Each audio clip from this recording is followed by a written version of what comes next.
Hello बच्चों, welcome back to my channel. कैसे हैं आप सब लोग। आप लोग की UPWSC assistant accountant and auditor की क्लासेस चल रही थी, जिसमें हम लोग सिलेबस वाइज प्रिपरेशन कर रहे थे। प्रीवियस में हमने पढ़ा था कि जर्नल क्या होता है, उससे रिलेटेड चीजें हमने समझी थी। जर्नल क्या होगा, कैसे उसे बनाते हैं, क्या एंट्रीज रहती हैं, अकाउंट्स जो बनाते हैं कैसे जर्नल एंट्रीज करते हैं, उनके क्या रूल्स होते हैं, इसके बारे में हमने डिटेल में समझा था और इसके एमसीक्यू सॉल्व किए थे। आज की वीडियो में हम पढ़ेंगे लेजर क्या होता है, क्योंकि जर्नल के बाद हम लेजर बनाते हैं। तो लेजर होता क्या है, किस तरह से बनाया जाता है, कैसे उसमें पोस्टिंग की जाती है, या उसके साथ ही एक चीज और बहुत इंपॉर्टेंट है जिससे क्वेश्चन बन सकता है, वो है आपकी कैश बुक, रोकड़ खाता, उससे या फिर रोकड़ बही कह सकते हैं, उससे रिलेटेड भी क्वेश्चन आ सकते हैं। आज की वीडियो में हम उसके बारे में भी थोड़ा सा समझेंगे और फिर एमसीक्यू से सॉल्व करेंगे। तो आइए वीडियो को शुरू करते हैं। लेकिन शुरू करने से पहले जिन बच्चों ने सब्सक्राइब नहीं किया होगा, सब्सक्राइब कर लीजिए, वीडियो को लाइक जरूर कर दीजिएगा और फ्रेंड्स को वीडियो को शेयर भी कर दीजिएगा। आइए शुरू करते हैं। तो जर्नल जब हम बना लेते हैं तो जर्नल में जो एंट्रीज की जाती हैं, जितनी भी एंट्रीज हमने करी होती हैं अलग अलग तरह की, जैसे कि आपको पता है 3 तरह के अकाउंट्स आपके होते हैं, पर्सनल होता है, रियल होता है और नॉमिनल होता है। उसमें जो अकाउंट जो भी हमने एंट्रीज करी होते हैं उसी से आगे हम उनके अकाउंट्स तैयार करते हैं, जिससे कि हम अलग अलग बैलेंस पता कर सकें।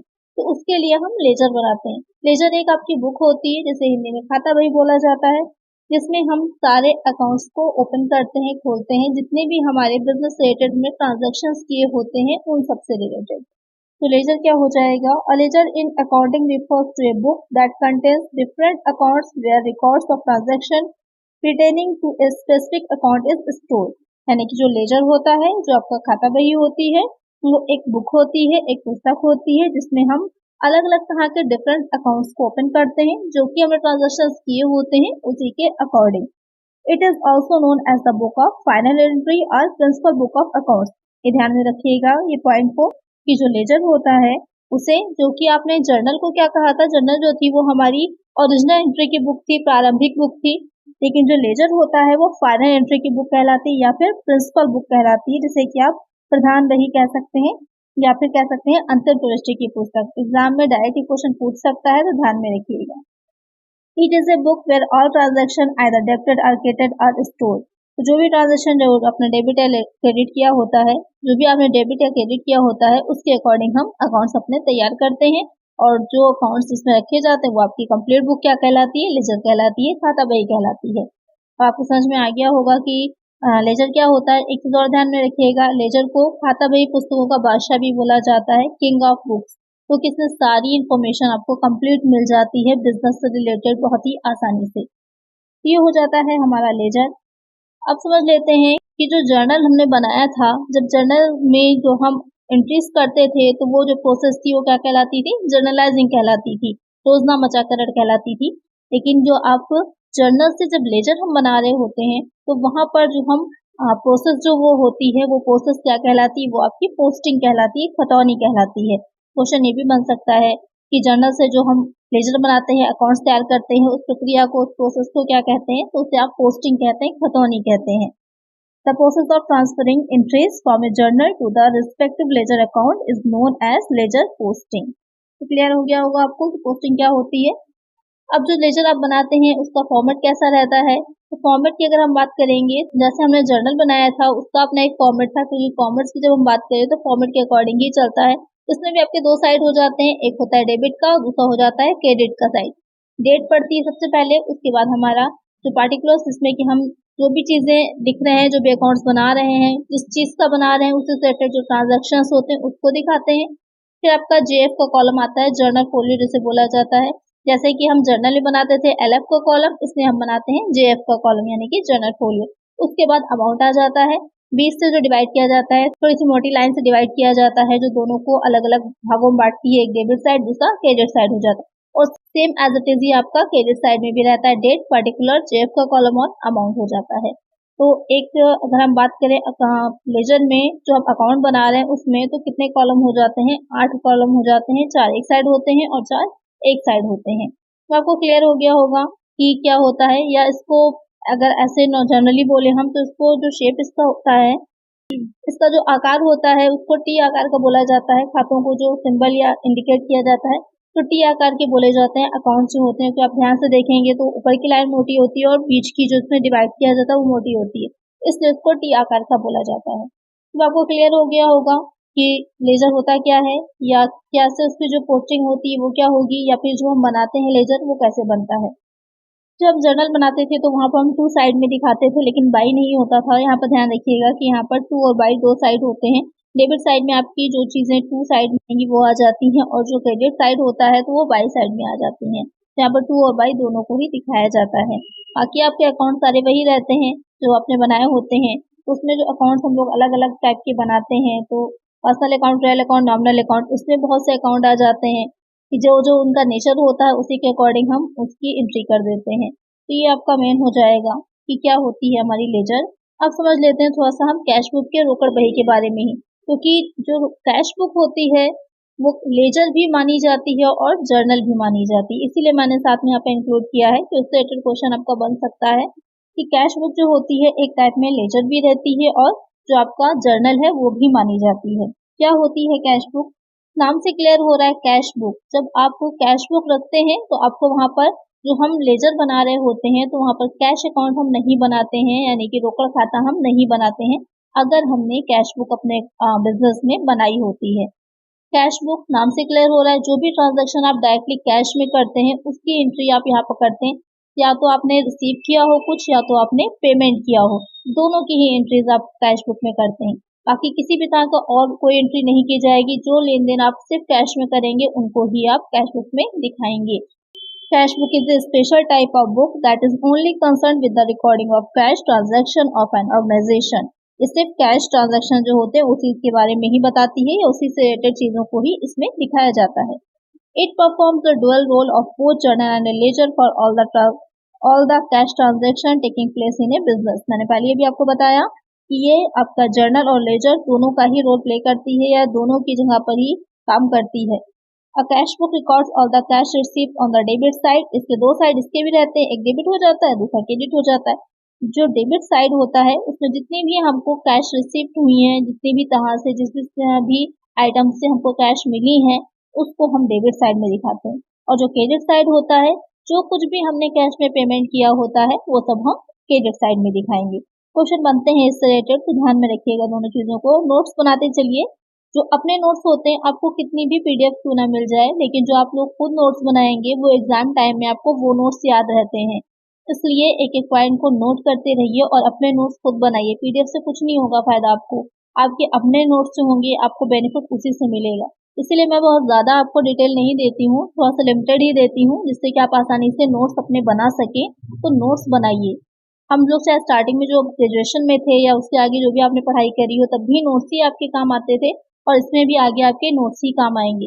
तो नोट्स बनाइए जिससे कि आपको एग्जाम टाइम में एग्जैक्टली याद रहे कि क्या क्या चीजें थी आप लोग, क्योंकि जब आप नोट्स में लिखते हैं तो आपको दो बार चीजें क्या होती हैं, रिवाइज हो जाती हैं, इसलिए इजी रहता है।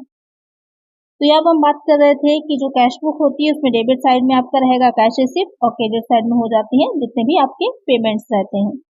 और एक पॉइंट बहुत इंपॉर्टेंट इसमें याद रखिएगा, जो कैश बुक होती है, ये जो कैश बुक होगी वो हमेशा ही आपका डेबिट बैलेंस दिखाती है। मोस्टली डेबिट बैलेंस आता है। जब बात डेबिट बैलेंस की जा रही तो क्या मतलब होगा? डेबिट बैलेंस का मतलब ये होता है कि डेबिट साइड आपका बड़ा है, क्रेडिट साइड छोटा है। जिस भी बैलेंस की बात करी जाएगी, यानी कि डेबिट अगर बोलेंगे डेबिट बैलेंस है, मतलब जो डेबिट साइड का टोटल था वो बड़ा था क्रेडिट साइड से, इसलिए डेबिट बैलेंस आया। तो डेबिट बैलेंस का मतलब क्या होगा? क्योंकि डेबिट बैलेंस में आपकी कैश रहती है जो रिसीव हुई है सारी, तो अगर आपके रिसीविंग ज्यादा है और पेमेंट आपने कम कर किया है तो क्या है, आप पास ज्यादा कैश है, आप प्रॉफिट में जा रहे हैं। लेकिन अगर इसके जस्ट अपोजिट हो जाए, वैसे नहीं होता है, मेनली आपकी डेबिट बैलेंस ही रहता है। तो यहाँ पर आपको क्लियर हो गया होगा कैश बुक के बारे में, ये आपकी जर्नल भी है और क्या है, लेजर भी है, दोनों ही माना जाता है। डिपेंड करता है कि आपको किस तरह से किस उसमें यूज की जा रही है।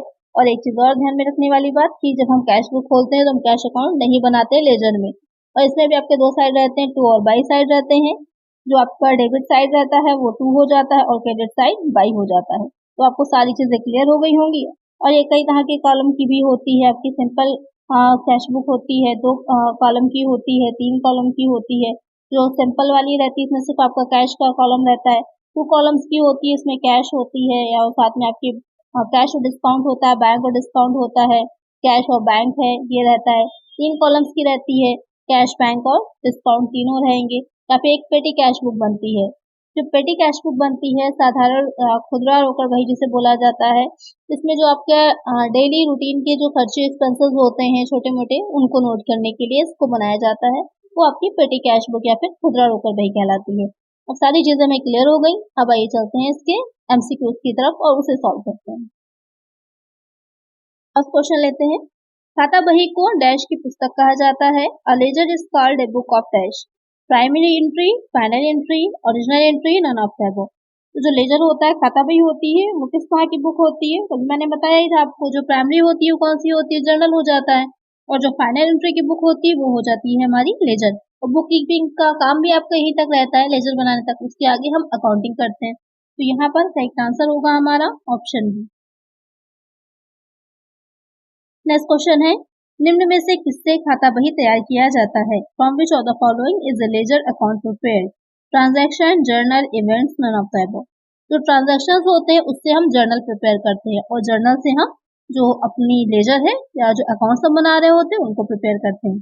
तो करेक्ट आंसर यहाँ पे क्या होगा? Option B. अगर यही चीज जर्नल के लिए पूछी जाती तो वहां पर हमारा आंसर क्या होता? ट्रांजैक्शन होता, कि लेन देन जो हमने किए होते उससे हम जर्नल बनाते हैं। करेक्ट आंसर होगा ऑप्शन बी।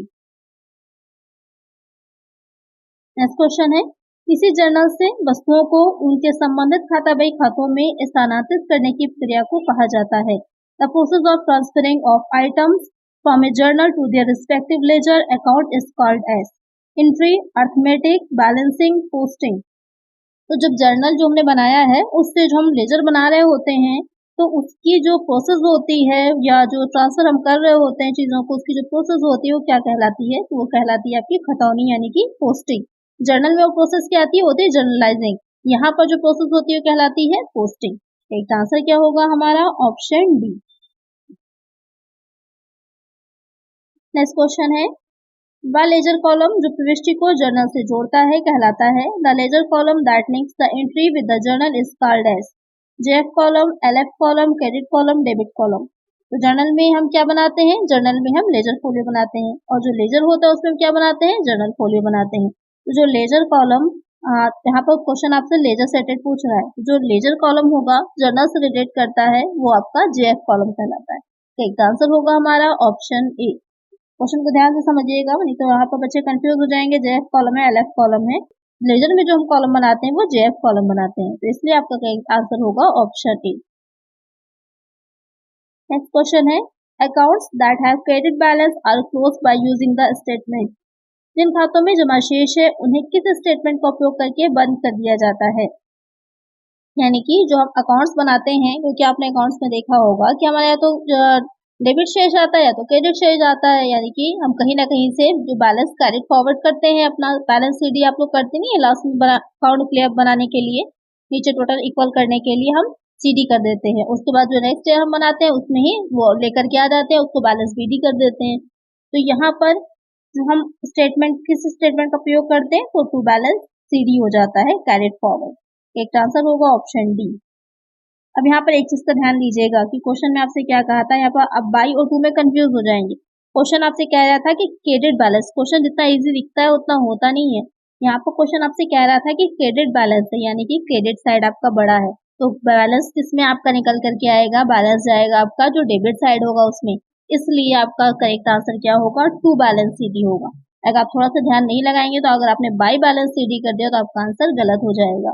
क्वेश्चन को जितना आसान दिखता है उतना होता नहीं, उसमें कुछ ना कुछ ऐसी चीजें होती हैं जो आपको कंफ्यूज करने के लिए छुपी होती है। क्वेश्चन पे ध्यान दिया करिए। करेक्ट आंसर होगा ऑप्शन डी। नेक्स्ट क्वेश्चन है, किसी खाते में डेबिट शेष कब स्थापित होता है? An account is having debit balance is established when, यानी कि जो हम अकाउंट बना रहे होते हैं उसमें डेबिट बैलेंस कब बनता है? The last entry of the accounting period was posted on the debit side, the amount of debit exceeds the amount of the credit, there are more entries on the debit side that on the credit side, none of the above। तो यहाँ पर question कह रहा है कि जो account आपने बनाया है उसमें डेबिट साइड कब बनता है, उसमें डेबिट बैलेंस कब बनता है, यानी कि डेबिट शेष कब होता है? डेबिट शेष कब होगा? जब आपका डेबिट बड़ा होगा, क्रेडिट छोटा होगा। तो क्या इसका आंसर होगा करेक्ट? आप लोग मुझे कमेंट करिएगा। जो नेक्स्ट वीडियो आएगी आपकी, जिसमें हम अशुद्धियों के बारे में पढ़ेंगे, क्या एरर्स होते हैं, कितने टाइप्स के होते हैं, उनको क्लासिफाइड कैसे किया जाता है, उसके बारे में हम पढ़ेंगे। इसका आंसर आप लोग मुझे कमेंट करिएगा। नेक्स्ट क्वेश्चन है, the function of the ledger is, खाता बही का कार्य है रिकॉर्डिंग, क्लासिफिकेशन, समराइजेशन, इंटरप्रिटेशन। बहुत अच्छा क्वेश्चन है और कई बार ये आपका अलग अलग जो एग्जाम्स हैं, जो अकाउंटेंट के हैं या पीजीटी टीजीटी का है, इसमें आया हुआ ये क्वेश्चन है कि जो लेजर होता है उसका क्या कार्य होता है। मैंने जो प्रीवियस वीडियोस में आपको पढ़ाया उसमें मैंने आपको क्लियरली इसके बारे में बताया था कि क्या होता है। मेन काम जो लेजर होता है वो क्लासिफाइड करता है, वर्गीकरण करता है, अलग अलग खातों को अलग अलग उसमें दिखाता है। तो यानी कि हर जितने भी ट्रांजेक्शन किए होते हैं उसके जितने भी साइड होते हैं, पहलू होते हैं, उसी के अकॉर्डिंग अलग अलग खाता खोलते हैं, अलग अलग अकाउंट खोलते हैं। जैसे कि हमने सिर्फ परचेज ही किया है, मोहन से किया है, राम से किया है, श्याम से किया है, तो मोहन, राम, श्याम तीनों के अकाउंट आपके अलग अलग खुलेंगे। तो आपको क्या कर रहा है, क्लासिफाई कर रहा है। और इसके अलावा भी आप दूसरा तरीका भी समझ सकते हैं क्लासिफाइड करने का। रियल अकाउंट्स को अलग करता है, नॉमिनल को अलग करेगा, पर्सनल अकाउंट को अलग कर देंगे। तो यह क्या करता है। नेक्स्ट क्वेश्चन है, खाता बही का क्रेडिट शेष है, credit balance of ledger is a revenue और एन एसेट, अ रेवेन्यू और ए लायबिलिटी, एन एक्सपेंसेस और एन एसेट, एन एक्सपेंसेस और ए लायबिलिटी। यानी कि जो हम अकाउंट्स बना रहे हैं, लेजर अपने बनाते हैं, तो उसमें क्रेडिट बैलेंस जो दिखाता है वो कौन से अकाउंट्स ऐसे होते हैं जिनमें क्रेडिट बैलेंस आता है। यानी कि क्रेडिट साइड आपका बड़ा रहता है और डेबिट छोटा होता है। वो आपके हो जाते हैं रेवेन्यू या फिर जो लायबिलिटी होती है, जो आय हुई है या फिर जो हमारे दायित्व बने हैं, वहां पर हमारा मोस्टली क्रेडिट बैलेंस रहता है। एक आंसर होगा हमारा ऑप्शन बी। नेक्स्ट क्वेश्चन है, निम्नलिखित में से कौन सा कथन सही है। Which of the following statement is correct. All entries except cash transactions can be recorded through journal. Ledger is a part of subsidiary book. Purchase book records all the purchases whether cash or credit. Bank column of cash book always has debit balance. बहुत अच्छा question है, ध्यान से समझिएगा इसको। इससे आपके बहुत से डाउट्स भी क्लियर हो जाएंगे और बहुत से क्वेश्चंस के इसमें कई एक एमसीक्यूज के आंसर भी छुपे हैं। तो क्वेश्चन में कह रहा है कि इसमें से कौन सा आपका जो स्टेटमेंट है वो करेक्ट होगा। पहला स्टेटमेंट कह रहा है कि नगद लेन देन को छोड़कर सभी प्रविष्टियां जर्नल के माध्यम से दर्ज की जा सकती हैं।